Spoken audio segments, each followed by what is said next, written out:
Hi there, everybody. For those who don't know, I am Maya. Nice to meet you. For those who do know me, hi. It's been a while. I'm sorry. I have no excuses. That's just it. But I'm going to start posting on YouTube regularly, and I'm very, very excited. So this video is a little bit different than I think a lot of content that I will make. I don't really know the direction that I'm heading in. I have like a lot of interests, so we will experiment and figure it out. This is a really, really important video that I've wanted to do for a really long time, and it's going to be 7 life lessons that have actively improved my life. I don't want to be a grandmother, you know, pinching your cheek and telling you things that are going to go in one ear and out the other. I want to share experiences and lessons I've learned that actually pertain to my daily life and might pertain to yours. Hopefully this is beneficial. If not, oh well, you know, we're trying our best here.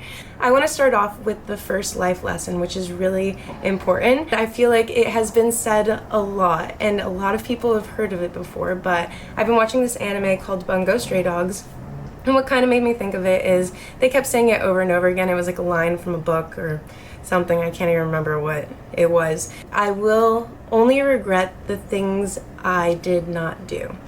And that is a super important life lesson. Fear fades and regret remains. You know, if you think back on your life, there are things that I find embarrassing that I did, and yeah, but that embarrassment is not that big of a deal. But think of all the things that I could have not done because I felt fear while doing it. And it's a lot easier to say than to do, but I think it's extremely important to understand that the more you have, the more you have. So the more that you have done, the more you have experienced. Worst comes to worst, it becomes a funny story. It becomes something that you tell, something that you can share and impart. You know, worst comes to worst, it can be a negative experience which you learn and you grow from.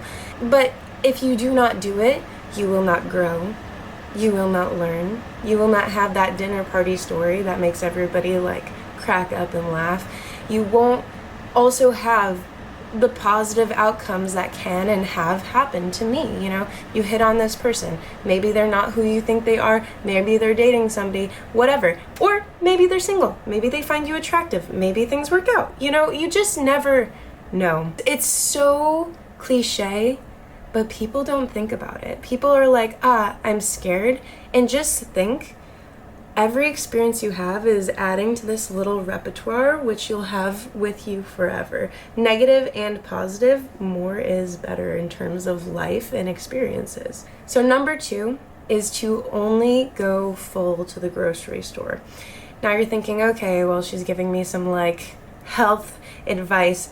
No, this is entirely metaphorical for your life. You're hungry, you're at the grocery store, what are the first things you're gonna grab? You're gonna grab cookies, crackers, popcorn, whatever is the first things on the shelf. Life is exactly the same way, that when you are desperate and you're in need of something, you're going to grab the first things that you see that aren't necessarily good for you. If you're monetarily desperate, which, you know, sometimes you can't help, you're gonna get the job that doesn't fit you, you're going to date a person that isn't good for you, you're going to live in a house that wasn't meant for you, that, you know, leaks and has mold and stuff like that. You know, when you come from a place of desperation, you will only get the things that you do not need, and all that does is waste time that you could have been having what you needed. And now I know there are situations where people are desperate. You know, you become homeless, you need that cheap, horrible house to live in. Think of it in the same way as food. You know, I'm so starving that I'm gonna crumble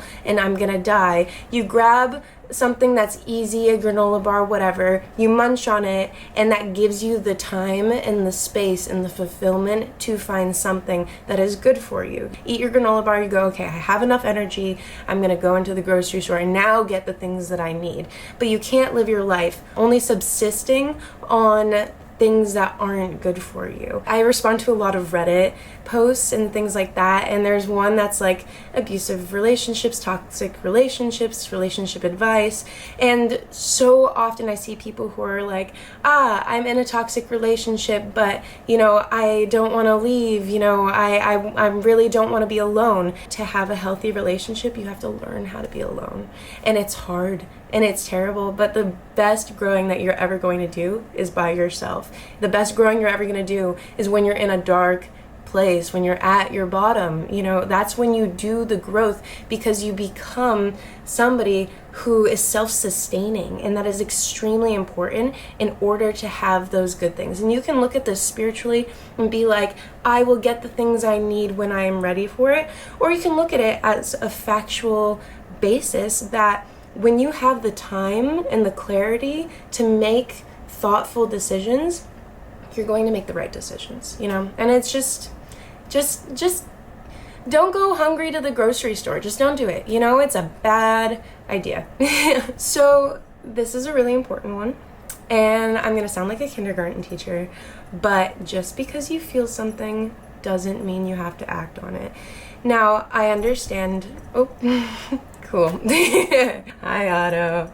You're a good boy. I love you. I am a believer that all feelings are valid. If you feel something, it is absolutely valid, but that doesn't mean you have to act on it. If I'm feeling jealous, if I'm feeling angry, if I'm feeling sad, I am absolutely justified in feeling that way, because that's a genuine emotion. You are feeling that emotion, and that is a fact, and that is okay. But does the situation that you're in that causes you that emotion, does that require an emotional response? And that's something that sometimes the answer is yes. Sometimes the answer is yes, but more often than not, it's not the answer. For example, I have a friend, his girlfriend got extremely mad at him for talking to another girl at the bar. She was very possessive, she was very jealous, and she got extremely upset with him. That's a really interesting situation, because there are boundaries in relationships, and there are in communication. We'll go into communication is key later on, but you have to communicate to know what are the boundaries in your relationship. People should just infer, people should whatever. No, you gotta be direct, and you gotta say, okay, what is okay and what is not okay, with an ability to compromise. You can't just say, hey, you are never allowed to exist nearby another woman, because that's just not feasible, But if I personally had a partner who was talking to another girl at a bar, okay, it depends on the relationship. So is this person breaking the boundaries of my relationship, or are they not? Are they actively flirting with somebody? Are they, ignoring me? Are they doing things that I would deem as a form of cheating? Are they, getting their number, touching them? Is it something that and I'll feel jealousy either way. And does it require an emotional response or not? Or are they just having a casual conversation? Are they making small talk? Is it not something to get jealous over? In either way, the feeling of jealousy in that situation is absolutely valid, but it doesn't always require an emotional response. So if they were actively breaking the boundaries of my relationship, I would respond with an emotional response. And of course, you want to be level-headed. You don't, go off the rails screaming and throwing things. You say, hey, I'm feeling really jealous because of you, because of your actions, because they break boundaries in our relationships. We need to talk about this, and we need to figure that out, because it's not okay. It's something we've discussed before, or maybe it's not something you discussed before, but it's something you need to discuss now. It's not okay with me. I'm feeling this way, and it's not making me feel good because of something you did, and I would like to change that.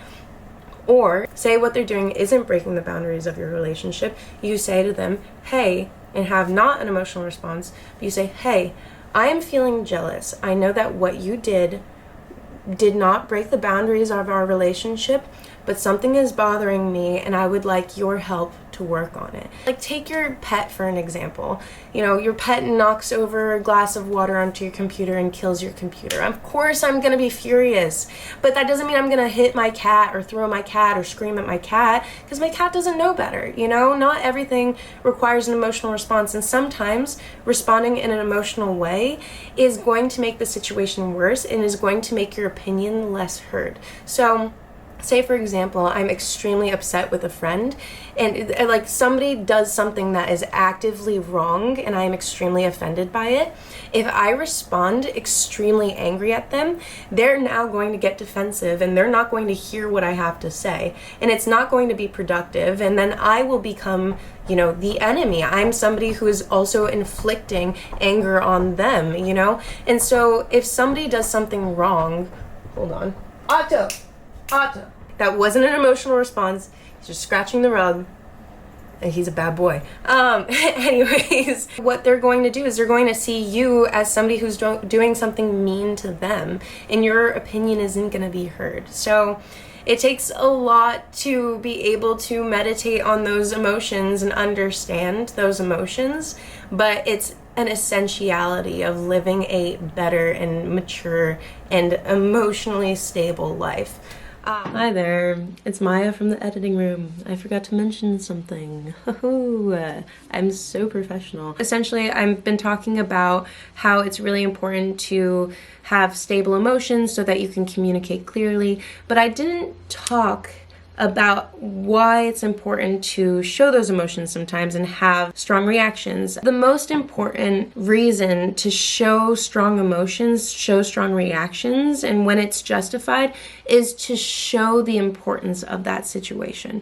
So for example, say a partner cheats on me or does my dog, I'm gonna knock on wood, but say my partner my dog or does something horrible. If I just go, hey, listen, you can't do that, they're not going to understand the gravity of what they did. Your feelings are valid, but sometimes to show those feelings is really important so they understand what they did and that you feel very seriously about it. Sometimes, something not serious happens, and if I have this crazy reaction to it, my point is going to go unheard. But if they did something very, very serious, they're not going to understand the importance of what they did and how much it affected me. You can't be mindless with it, because then you'll just resort to having extreme reactions to small things. On situations that require true anger, true sadness, I find out my kid, why am I thinking of the most gruesome things ever? But I find out my kid, if I'm just managing and bottling that emotion, that is unhealthy. So the other part is that it's sometimes good to honor your emotions, because if you are actively keeping them bottled up, it can be unhealthy. If I got this call and somebody's like, your kid died, and I just went, okay, all right, thanks, and I kept those emotions inside me, I would never face my realities. I would never go through the grieving process. I would never experience the emotions that you require to move on. You have to kind of balance both. And you have to be mindful about how you allocate your emotions. Check and scene. And scene. What did they say? Scene. Okay, bye. And this goes directly into my next little potion of wisdom, that this too shall pass. And there's 1,000,001 ways to say this. What my mom says is, she says, when you feel pain, ask for more pain. And this comes from Corinthians 4:17. What is it? 4:17.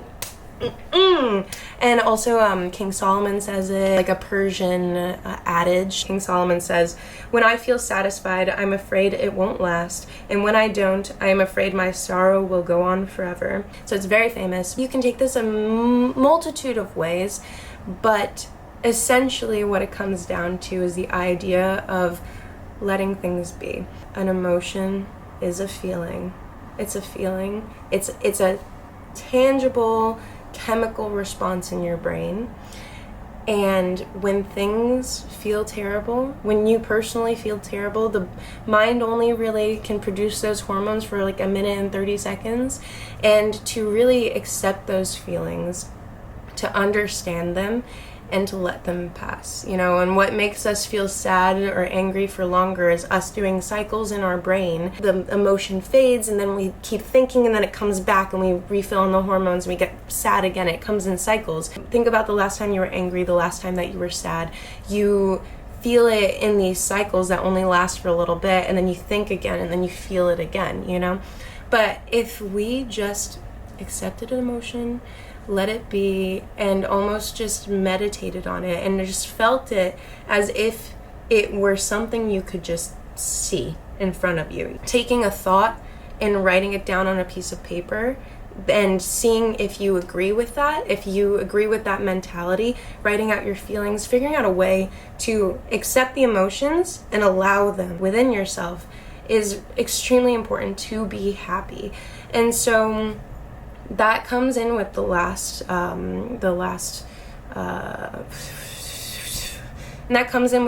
life lesson that I said, because in order to be able to have a level-headed response and to have valid emotions but to not act on them, you also have to have the ability to accept those emotions and let them sit. To go on to what my mom was saying, that when you feel pain, ask for more pain. You know, imagine yourself having like a needle in your arm.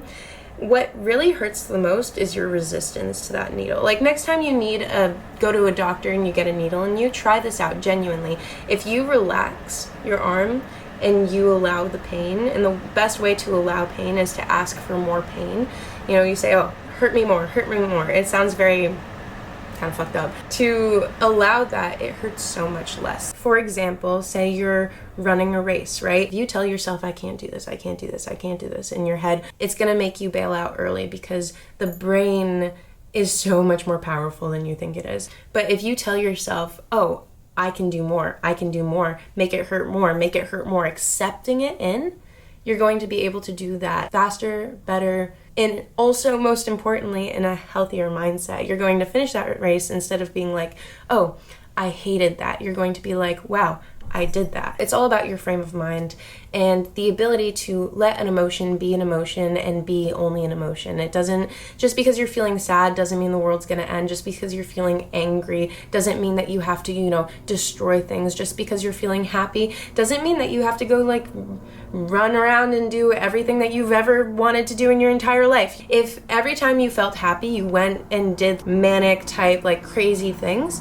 it wouldn't be a sustainable life. And I don't know why that's so common for sadness and for anger. You shouldn't be smashing things. You shouldn't be, just accept it. Genuinely, as an exercise, the next time you feel a very, very strong emotion, if you can, just lay down on the ground and just observe yourself feeling that emotion. Just feel it to its full capacity. Just lay down, and if you're feeling sad, just feel that sadness and observe it within yourself. And meditation has allowed me to get to that point. I'm not telling everybody they should meditate, although meditation is great, but meditation can be very difficult to do properly. Any form of self-observation in terms of viewing an emotion, not as a thought, not as a feeling, not as a feeling, not as a thought, idea, or words, or a person, or any image or tangible thing, just observing it as like this chemical reaction in your body. Observe it and feel it, and notice how long it lasts for, and notice when it fades, how it comes back. Like, just notice it within yourself, and it will let you have a lot more control and a lot more insightfulness when it comes to your own emotions.